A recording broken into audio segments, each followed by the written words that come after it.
ठीक है। और जब आपकी आत्मा पवित्र आत्मा के साथ, आपका शरीर पवित्र आत्मा के साथ, आपकी इंद्रियां पवित्र आत्मा के साथ और आपके विकल्प पवित्र आत्मा के साथ, आपका मन, वचन और कर्म और कर्तव्य सब पवित्र आत्मा के साथ है, तब परमेश्वर यहोवा आपके साथ सहभागिता करता है। परमेश्वर अपनी पूरी परिपूर्णता के साथ सहभागिता करता है। न केवल वह आपके लिए केवल निर्देश देता है, अपितु आपके जीवन की हर प्रतिकूल और अनुकूल परिस्थितियों में आपके साथ सहभागिता करता है।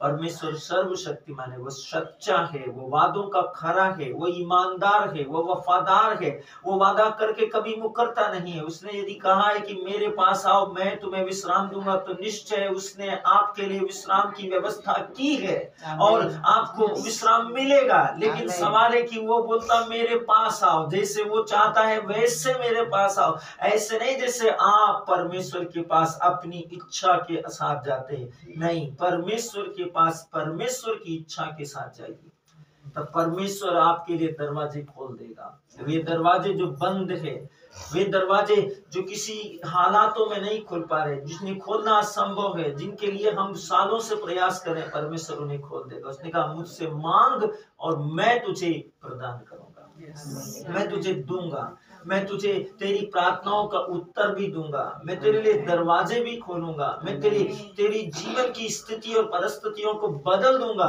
यदि तू मुझसे प्रार्थना करेगा और मुझसे कहेगा कि पिता मैं प्यासा हूँ, पिता मैं भूखा हूँ, पिता मैं बेरोजगार हूँ, पिता मैं ऐसा हूँ, पिता मैं वैसा हूँ, तो पिता आपके जीवन की परिस्थितियों को बदल देगा। उसने उड़ाऊ पुत्र को तब तक सहायता नहीं की, उड़ाऊ पुत्र के जीवन में तब तक इस बात के लिए परमेश्वर के मार्ग नहीं खुले जब तक उसने अपने संपूर्ण मन को परमेश्वर की ओर अभिमुख नहीं किया।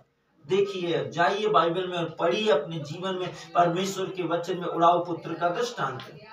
परमेश्वर का वचन बहुत स्पष्ट रीति से कहता है, परमेश्वर का वचन बहुत साफ तरीकों से कहता है, परमेश्वर का वचन बहुत क्लियर तरीके से समझाता है कि कैसे परमेश्वर आपके और मेरे जीवन में काम करता है। जब तक कि हम अपने जीवन के सब प्रकार के बुराई और पाप से, अधर्म से, अनैतिकता से अपने आप को पूर्ण रूप से खाली नहीं कर लेते, उससे अपना संबंध पूर्ण रूप से अलग नहीं कर लेते, जब तक हमारे जीवन में पाप लेस मात्र भी है, हम परमेश्वर के अनुग्रह को नहीं पा सकते। परमेश्वर के अनुग्रह को पाने के लिए हमें पाप के साथ, उसकी संगति के साथ, उसकी उपस्थिति के साथ, उसके साथ किसी भी रीति से सहभागिता में यदि हम हैं, तो हम प्रार्थनाओं के उत्तर में आशीष नहीं पा सकते। बहुत बार हम सोचते हैं कि जब दो कोई विश्वासी व्यक्ति बात करते हैं तो क्या विश्वासियों के बीच में पाप नहीं होता? होता है मेरे प्रियो। परमेश्वर का वचन कहता है सब ने पाप किया और सब परमेश्वर की महिमा से रहित हैं।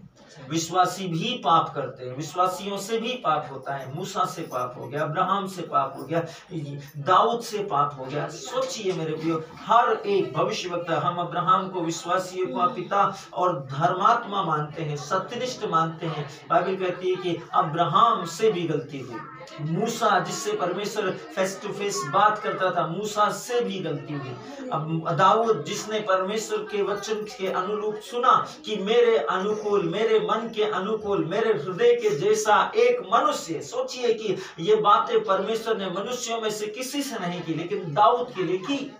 और परमेश्वर ने उसे छोटी उम्र में ही बुलाहट दी और उसे एक चक्रवर्ती सम्राट बना दिया। दाऊद ने उरिया की पत्नी के साथ व्यभिचार किया, दाऊद से पाप हुआ।